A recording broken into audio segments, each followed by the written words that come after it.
All right, good to see everyone. We are looking at this morning understanding the culture, or it could be rephrased simply contextualization. Do we understand that every culture is the same, that we just simply go into a culture and give out the gospel in the same way? We know the gospel doesn't change, but potentially the way we interact with the culture, the way we understand a culture, the things that we say to a culture does change depending on the culture. In fact, let me give you a quote. I think it's at the top of your notes here. Good missionaries, and let's just say good evangelists, missionaries, have always been good anthropologists, meaning they've been good at understanding the culture so that they can speak into the culture and not upset the culture in a wrong way. We've looked at two aspects of understanding missions: biblical theology. We looked at the way that missions is presented in the Bible from start to finish, as it builds the theme of missions and evangelism on top of the other. And as I mentioned when we did that class, that really I believe that missions is the main theme that operates through the Bible. From the start of the temptation in the garden and the fall of man to the ultimate reign of Christ in the new heavens and new earth with people worshiping him. You have a God on mission to bring people to himself. Then we looked at the history of missions, historical understanding of how the spread of the gospel occurred when Christianity began after Christ died and rose from the dead. Now we're looking at the anthropology perspective, understanding the culture and religions of humans, and understand how we can speak in to that culture. The culture of every person is going to be different. When you go into a different country, I mean, we've got a lot of different countries represented here in different backgrounds, right here. And I imagine that if you've come into Australia or you've gone out of Australia and come back into Australia, you would realize that the culture can be very different. It can be stark, but it also can be just in minute details, but it does matter the way you respond in those different cultures. It might be the different foods that you like, the different music that a country likes. It may be different laws, different expectations. Whenever there's two people together, culture is being developed. Just simply the way you interact with each other. If you meet your wife or husband, you'd begin to realize that they have been brought up in a different family, constructed in a different culture. And there can be a clash of people when they come together because, well, I wasn't brought up that way. And what happens is you think your way is the only way that's right. And so you struggle with potentially your spouse because they weren't brought up the same way you were brought up. And really what's happening there is that's culture in operation. And there's two cultures clashing. And when we give the gospel, it's important to understand the culture that we're speaking into. Does everyone know Alistair Begg? Alistair Begg, a preacher, teacher from the US. He's very good when it comes to preaching and sort of connecting the culture with the Bible. And he said this: I like to keep 1 foot in the Bible and 1 foot in the culture, so that he can speak rightly to the people that he's preaching to within that culture. The way you potentially preach to someone in New York City is going to be very different to the way you preach to someone down in the south of America. And it's potentially going to be very different in where you preach and who you preach to in Australia as well. So let's go through a number of points. The first one's going to be evaluating the culture. So evaluating the culture. There are two ways we can evaluate the culture. That's going to be, one is from within the culture.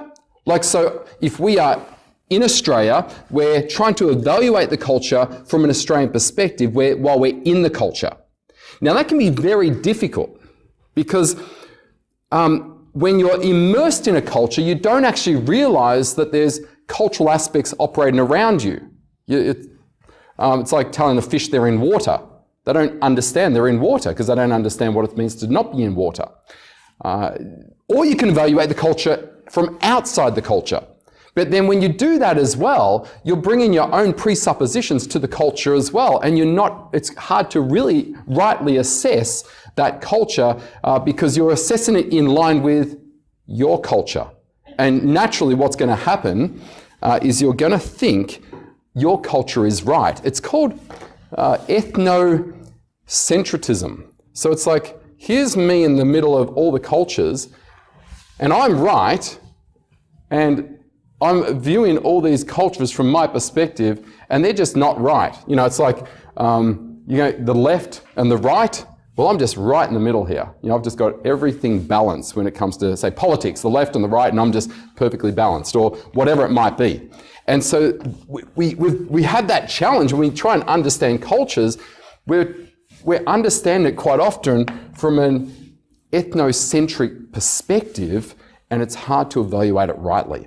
I remember, and I was talking to Christy about this just the other day, that when we went to the US, people would say, "What's Australia like? Tell us about the culture." And we just found it hard to sort of explain what the culture of Australia is like because we hadn't been in the US long enough to sort of make comparisons, because they're probably wanting to know, comparison to the US, what is Australia like? And so we weren't in the US long enough to really understand what are the differences, what are they trying to know, what do they want to know? And it was only when we came back did we really get to understand, well, Australian culture is very, very different from the US culture. Now we're sort of better equipped to go back and talk to them about it because we've lived here, we've lived there, and we've now come back and sort of, I think we might have jumped out of this a little bit. Probably not too much, but maybe we're out here a little bit to be able to evaluate the culture. But it's a difficult thing to do, to understand the culture and rightly assess it. But there are ways of evaluating a culture, but there is this thing called the evaluation triangle. Richard Lewis put this forward. And maybe you're from a different culture and you can perhaps understand this a little bit. So you have these three aspects: linear active, multi-active, reactive. So the linear active, they would say, is more aligned. This is the culture of, say, North America, Australia, Britain, New Zealand, most of Western Europe, particularly Germany, and Switzerland. Right, so they would see this, that their culture, let me give you some examples of what this might look like. When you are talking to someone, it's fairly reciprocal. It's you talk half the time, they talk half the time. That's how you relate to one another. This sort of culture plans ahead, step by step, one thing at a time. Very organised. Logical in all their thinking. X, Y, and Z. We do this, we do that. On time. If you say you're going to be there at 3 o'clock and it's getting to 3:05, you're starting to feel a little bit edgy. Have they forgotten? They should have been here at the right time.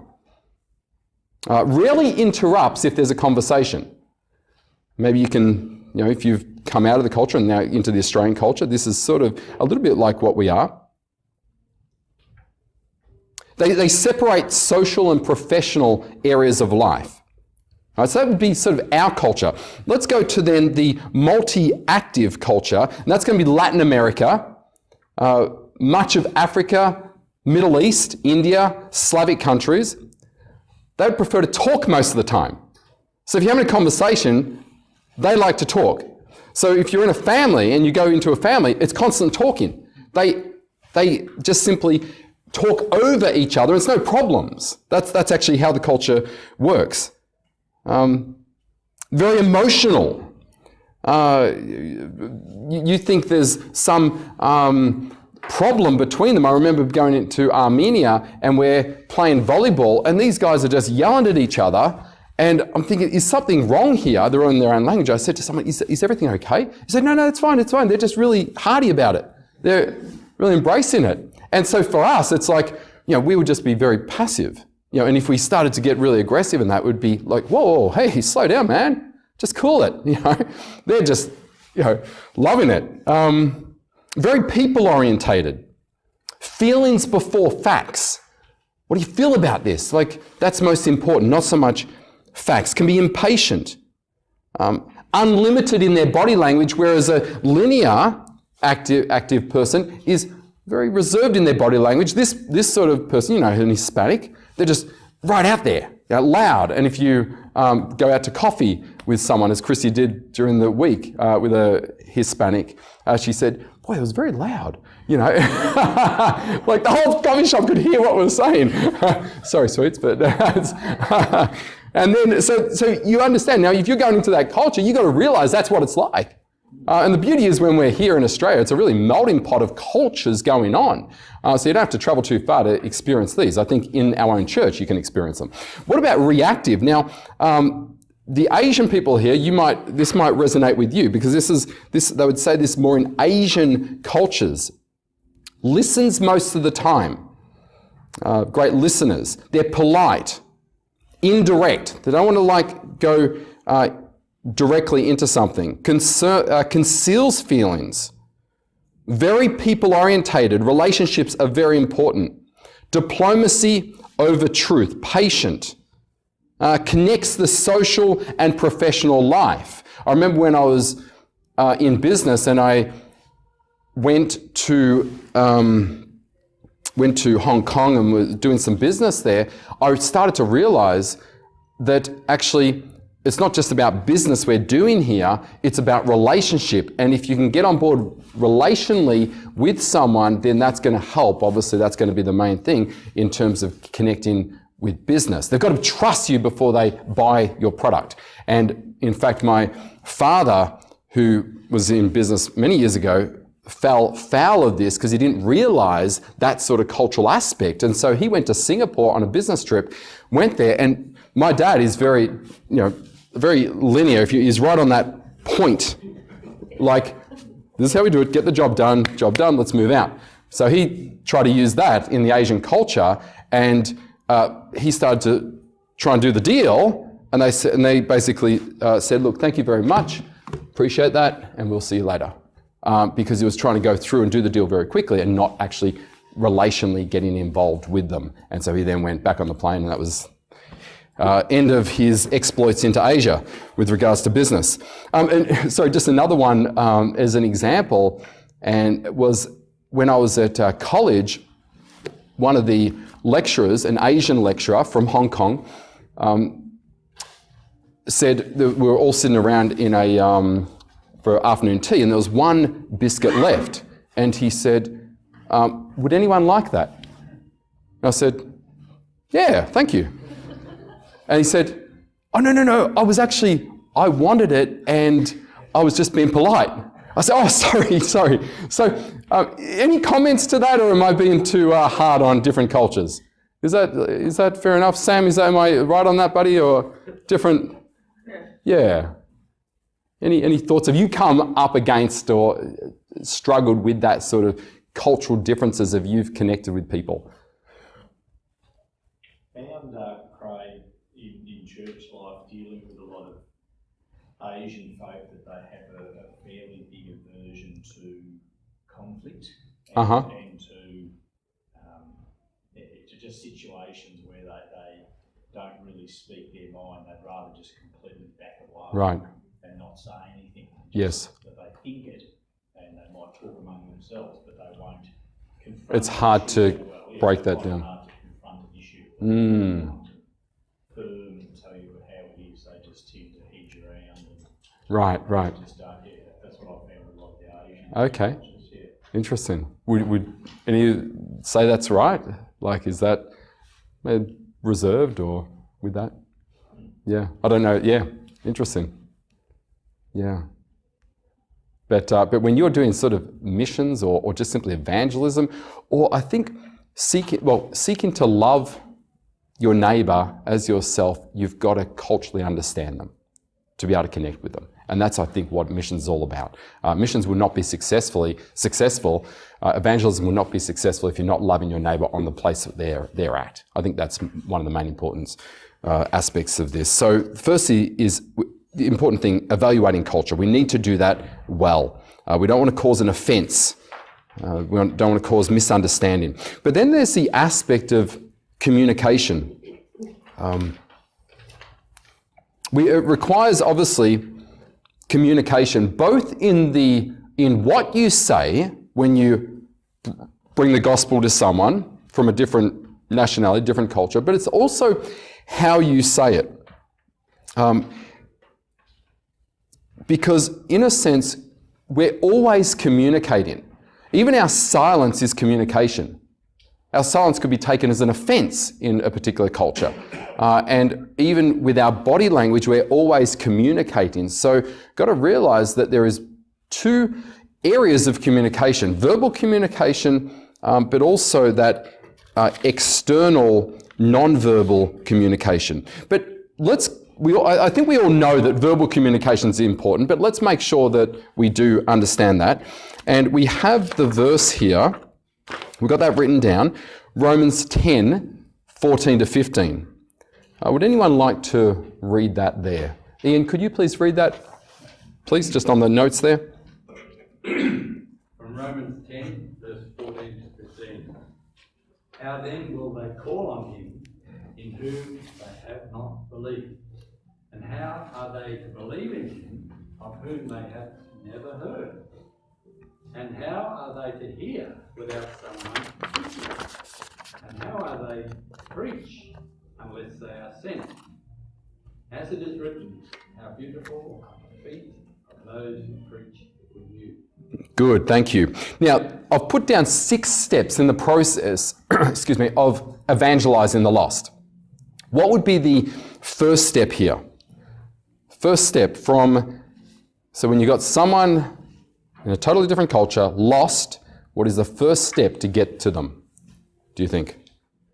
Now, this is sort of not said in the text, but assumed. What's that? Pray? No. Good thought. No, that's everything should be in prayer. I like that. So let's put 2 hands at the top here. How do you do it? No, forget that. Forget that. Okay, prayer, covering everything. Beautiful. Now, what would be something else? Okay. What's that?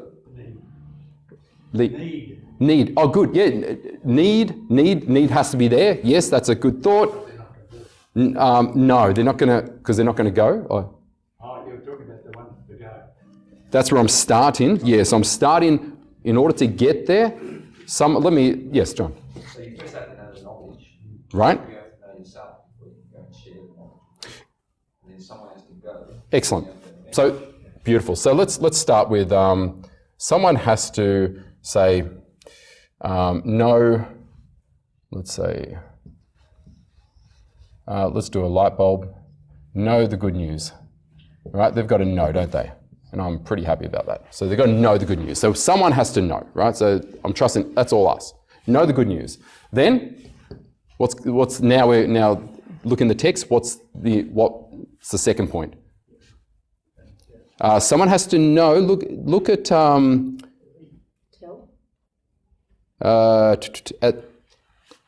tell before that. Believe before that. Sent. Beautiful. Okay, so this person needs to be sent, don't they? Right? Do you see that? So let's say here we're going to have. Now you head off. Okay, you're going to go and send. This person's going to get sent. So that's first step, and then second, someone has to send them. Someone has to send them. Third,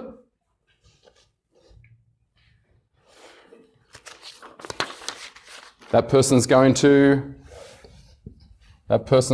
go, and he's going to, let's have this, preach.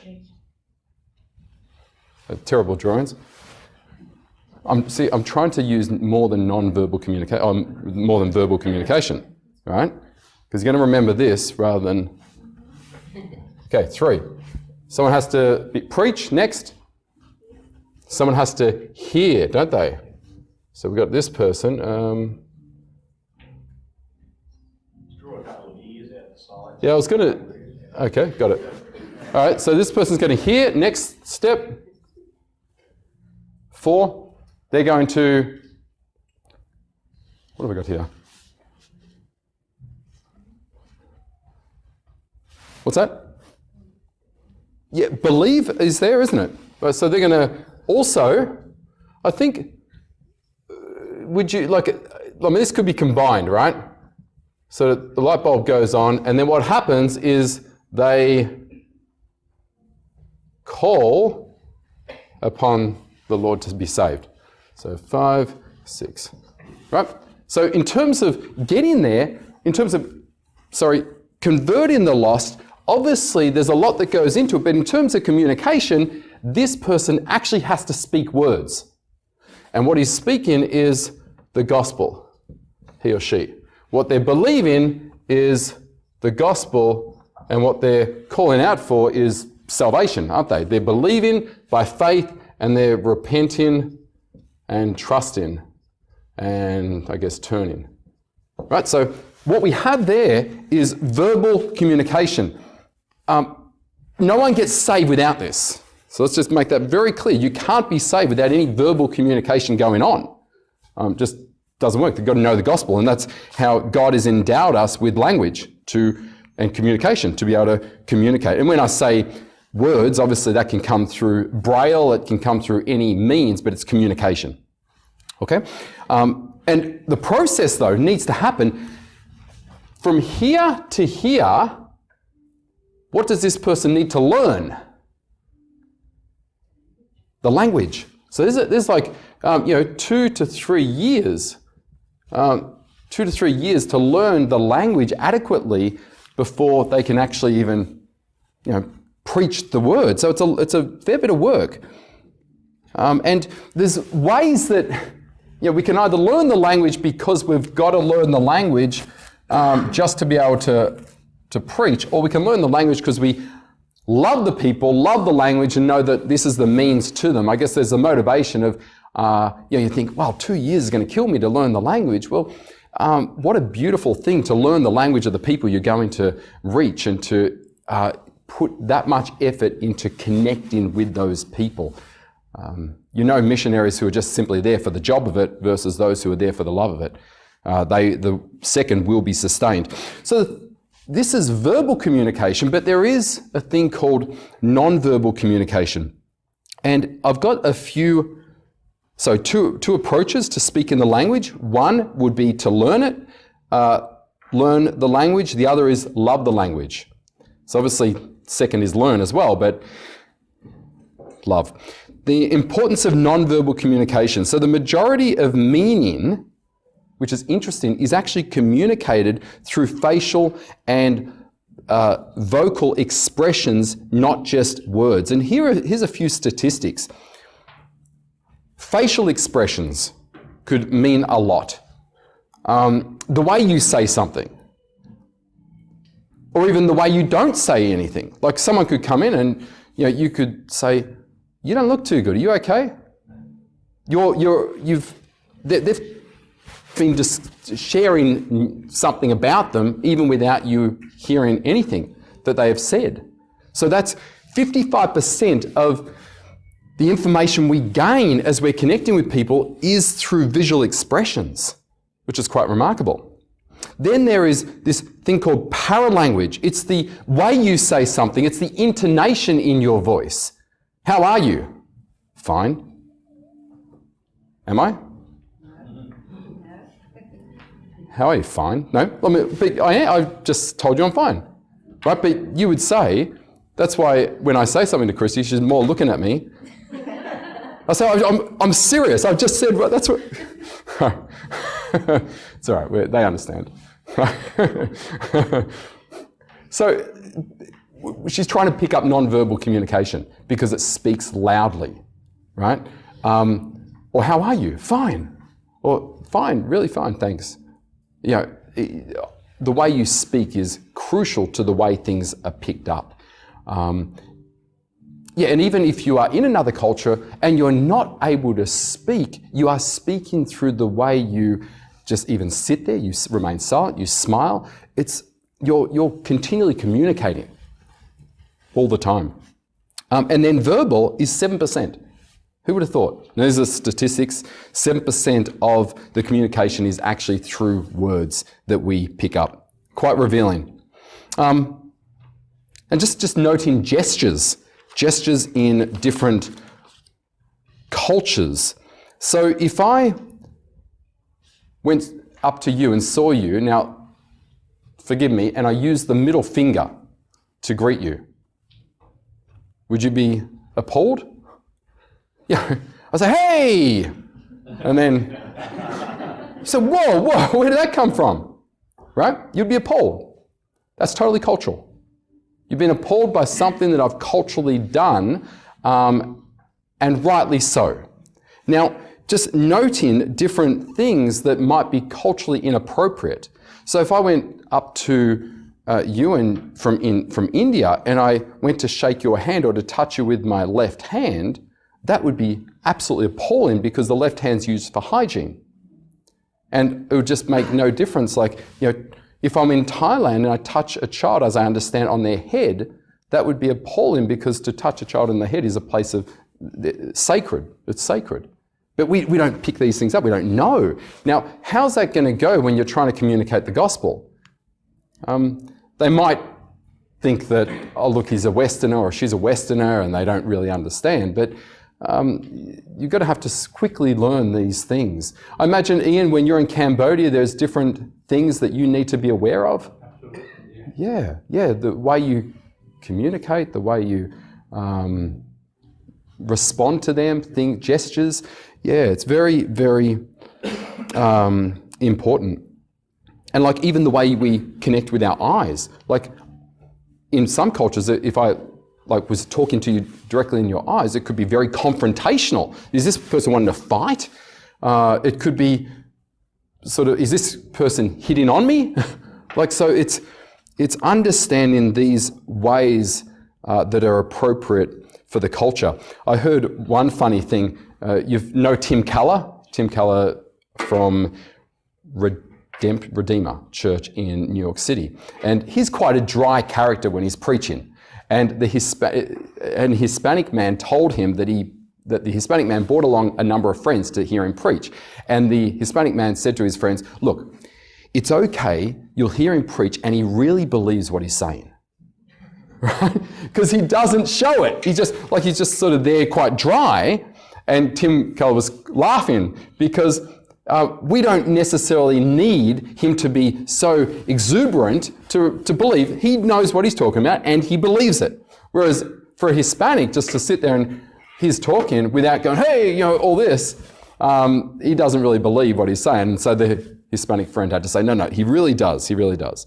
I remember hearing a story of a man this is not so much communication, a little bit, in Haiti. He was an American guy, went down to do missions in Haiti, and he had a lot of tattoos.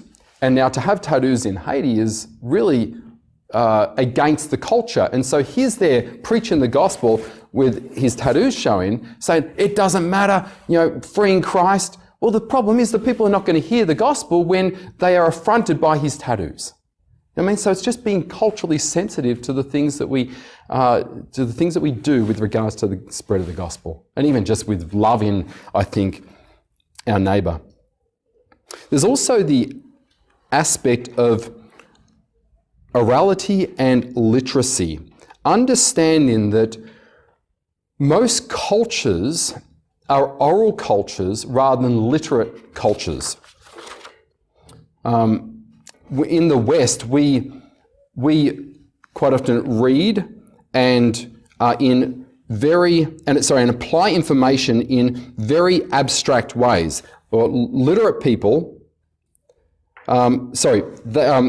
literate people think in categories, oral people think in concrete ways. Right. So let me give you an example. If I drew, what's this thing? What have I just drawn? A circle. It's a shape, isn't it? So that's really in a category. It's a shape. Whereas if I was, say, in an oral culture, they would say, well, that's a wheel, or that's something connected to something. It's a concrete thing. So we think in very abstract ways. So the way we communicate the gospel might be somewhat different. And you can see in Jesus' time, the way he communicated was very pictorial. All the parables are picture lessons to bring across truths. It's not sort of systematic theology that he's bringing down. Those systematics or theology is put into the messages he's giving, but it's all done in story form. In fact, before the Reformation, before the printing press came on, 90% of all people were oral people, oral learning people. So that information was communicated in an oral way and transferred orally, not through written form. Obviously there was written form, of course, but 10% of the population could read and write and pass on information and accept information in that format, but not so much the 90%. Now, but when you think today, you might think, well, we really don't live in that sort of culture. Well, I would suggest in so many ways we do. We are very oral in the way we learn. The way you present lessons, you're quite often going to try and present it with a story or illustrations that capture the imagination, not just simple concepts. And that's really, you're using an oral method of communication to help transfer that information into someone's mind.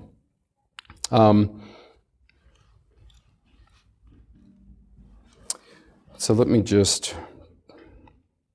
On one other aspect is that when we are learning, and we're learning by reading certain things, we do disconnect the presenter of the information with the information itself.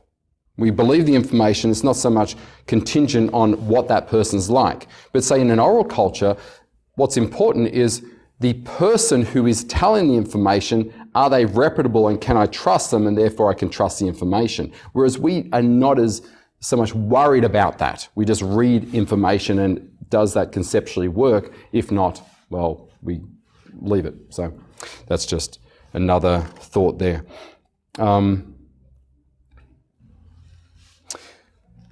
Yeah, and so this would come to play in how we give out the gospel in other cultures.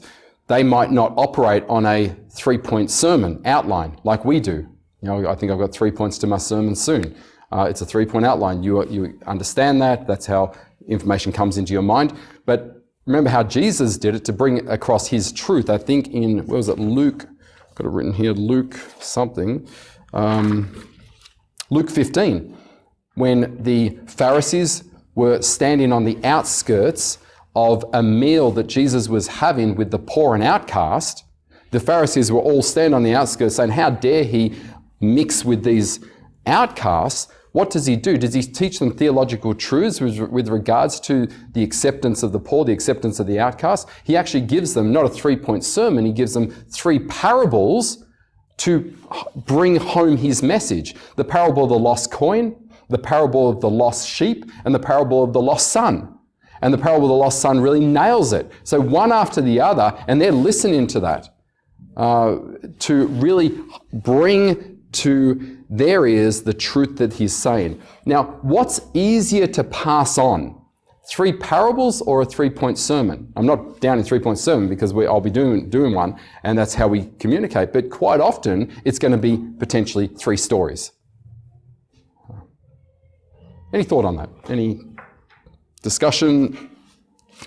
Yeah. Well, they're different perspectives telling the same message, Yeah. aren't they? So when you look at the 4 Gospels, 4 different people tell that story. Some have seen it from this perspective and tell slightly different stories, but it's the same message. Same message, so that's right. Capturing different people's...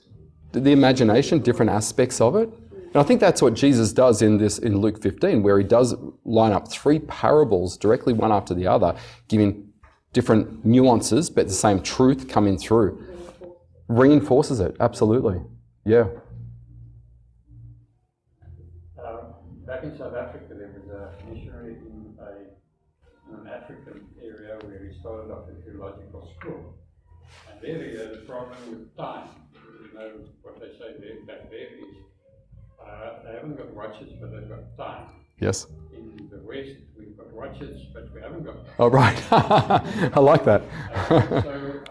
It was a challenge, especially the the services on Sundays, you know, they would come all over the show. Yep. Even after the Yep. service, they would pitch up. So one Sunday, what he did is say that they started at 9. He Yes. closed the doors at 9. He asked the elders to close the doors, and he started the parable of the 10 maidens. You know, Oh, really? Yeah. come late. Where they're late, the doors are shut. Wasn't ready. Ah, So the others came and they waited outside very patiently. They had no problem to wait. no, because they got time. So after about 20 minutes, he said to them, open the doors again so that others come in. And he repeated so not the 10 maidens. And that's sort of at the time problem. Isn't that interesting? That's a great example. Just using that illustrating that whole concept. Perfect. Yeah. Very good. So, and look, there's some statistics there really to show you that, in fact, while we are in a literate culture, in so many ways we're in an oral culture. We prefer to receive the information visually rather than in text. And that's why YouTube now is becoming the latest Google. I want to look up information, I just want to watch it. You know, and I think we are there, and you can see that actually people don't read books these days, and there's some statistics. I want to just get to the next point, and that's called contextualization, is understanding when we go to a culture, we want to present the truth, but at the same time, there is ways of following that truth that is culturally relevant, that's just going to be different. And you would see that the way we do worship here is probably a very westernized way in certain ways, the music and all that. We don't have African music, but do you take what we do and just plant it directly in the middle of, say, Africa? Well, here's a way of potentially not contextualizing properly from, has anyone seen the African Queen movie? I think you get the idea that we can come with the truth of the gospel to a different culture, but the way we actually operate and live out the gospel or express that gospel, certainly in a church setting, will be different from culture to culture. And you can't, I don't think, take what you have here in the West, in Melbourne, and just simply plant it over in another culture that is not culturally relevant. And I think that was just a good example there. So I've got more to go through. I think we are out of time. And let me just note those 4 aspects, 4-step contextualization process. So we need to study and exegete the culture, understand the culture we're moving into. Paul did this when he preached at the Areopagus. He understood the culture. He then used their own poets to express the message that he's wanting to give. The second is study the Word of God. What is important, and how can that be expressed in the culture that it's been put into? Study the passage, and how will that be given in face of the light of the Word, and contextualize then the process of trying to substitute sinful practices with regards to what God is saying. And I think, there's a few things, but we're run out of time.